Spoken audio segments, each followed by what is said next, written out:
Ahí te preguntaba si la parte de gestión educativa respondía al video que yo preparé de gestión en general. Sí, totalmente, se aplica perfectamente, así que bueno, como hice 11 años de docencia, te puedo dar algunos ejemplos. Voy a compartir con ustedes algunas imágenes para ver si es más simple, espero poder llegar con mi mensaje.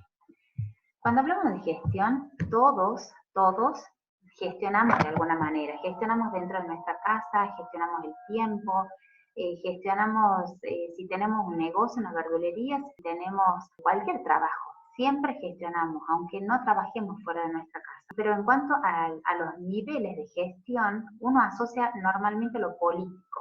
Y eso tiene un nombre que se asocia a la macrogestión. Cuando hablamos de macrogestión, ahí estamos hablando de las decisiones políticas, cuál va a ser la política educativa, las pautas educativas que se van a implementar para que los niveles que están por debajo de la macrogestión puedan ajustarse esas medidas, ¿sí? Cuando hablamos de macrogestión, estamos hablando en el caso educativo, por ejemplo, el Ministerio de Educación, ¿sí? Cuando hablamos de una mesogestión, estamos hablando, por ejemplo, si es Ministerio de Educación de la Nación, el Ministerio de Educación de la provincia o también los directores, vicedirectores, coordinadores también están en una mesogestión, ¿sí? O sea, depende en qué nivel estemos hablando. Vamos a suponer que estamos en una escuela municipal, por ejemplo. Entonces, el Ministerio de Educación de la provincia va a dar las pautas a toda la provincia y en la mesogestión va a estar el director de la escuela municipal a la que estoy concurriendo. Es un ejemplo. ¿Quiénes más forman parte de la mesogestión? Directores, vicedirectores, los jefes de distintos niveles, por ejemplo, la secretaria académica, el secretario técnico, todas las personas que tienen a su cargo docentes o que tienen a cargo reuniones o eventos o coordinadores de capacitaciones, todos ellos están en la mesogestión. ¿Por qué? Porque van a tomar decisiones que van a impactar sobre todo el objetivo del alumno, ¿sí? Todo el objetivo que haya a nivel educativo. Espero ser clara. El último nivel, que no por eso es el menos importante, es la microgestión. Cuando hablamos de la microgestión, estamos hablando, en el caso del docente, el docente alumno, ¿sí? Esta es una gran clasificación en relación a gestión. Depende de la cantidad de personas que tenemos acá, ¿sí?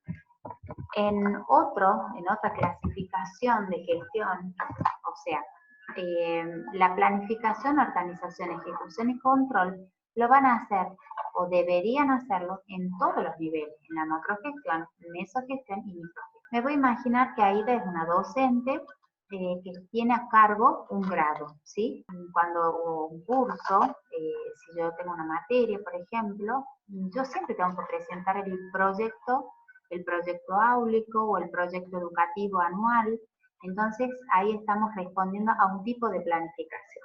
Pero eso tiene que ver en contenidos. Uno también puede hacer una planificación en relación a los alumnos, a lo mejor si pongo otros objetivos generales que tengan que ver con el desarrollo personal de los alumnos, entonces yo también puedo ampliar esa planificación, pero una cuestión más personal. No hace falta la aprobación del ministro de Educación. Yo puedo tener una planificación más ambiciosa, ¿sí? Por ejemplo, hacer distintas actividades dentro del aula, como un saludo, para que interactúen los alumnos, competencias pequeñas, de pequeños grupos, de mesas, ¿sí? Bueno, todo eso va a ir plasmado en la planificación anual.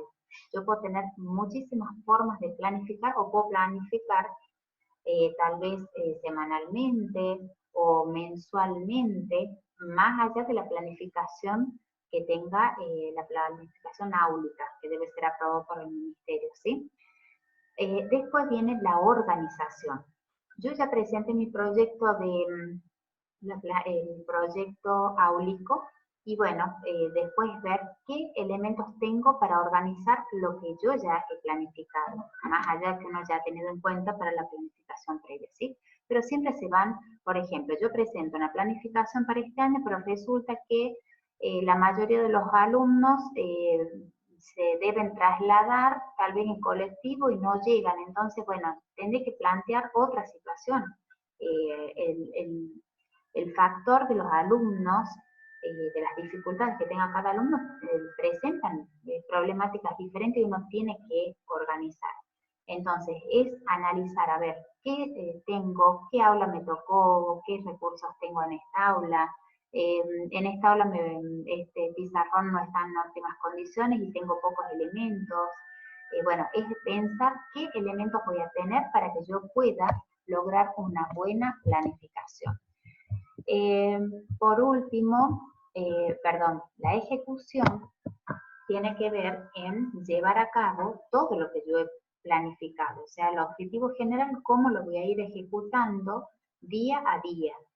Y es importante esto en la planificación porque yo puedo ir corroborando mes a mes o semana a semana cómo estoy yendo, cómo me está yendo con la ejecución del plan, perdón. Y bueno, y después llega lo último, que no es, al contrario, es una de las debilidades más importantes que tenemos los argentinos y latinoamericanos, que es el control. El control es muy importante.